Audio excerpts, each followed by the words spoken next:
Hello viewers, আপনারা আমার ছাদ বাগানে এখন যে গাছটি দেখতে পাচ্ছেন এটি হচ্ছে একটি সফেদা গাছ। এই সফেদা গাছটা আমি এনেছিলাম আরও 2 বছর আগে। তো আনার পর থেকেই ফুল ছিল এরকম, তো সবসময় এরকম ফুল থাকতো সারা বছরই, কিন্তু ফল হতো না।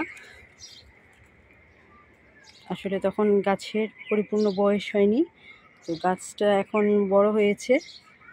ছোট ছিল তখন, এখন অনেকটা বড় হয়ে গেছে।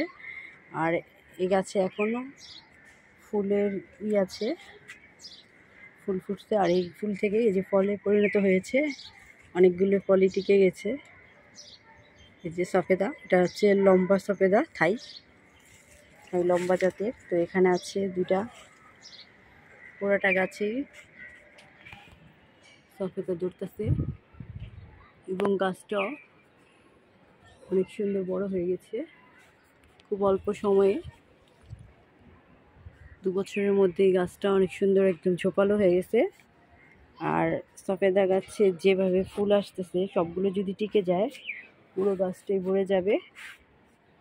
আর আপনারা যারা ছাদ বাগান করতে আগ্রহী, তারা আপনি চাইলে ছাদে এরকম একটা সফেদা গাছ লাগাতে পারেন।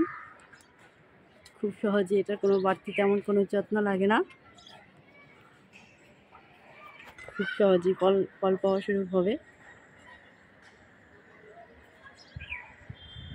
আর এটার একটা সমস্যা আছে, একটু মিলিবাগ আক্রমণ করে। যখন এটাতে মিলিবাগ হয় তখন একটু ছত্রাকনাশক ওষুধ স্প্রে করলে হয়, এছাড়া এটার তেমন কোনো বাড়তি পরিচর্যার কোনো দরকার নেই।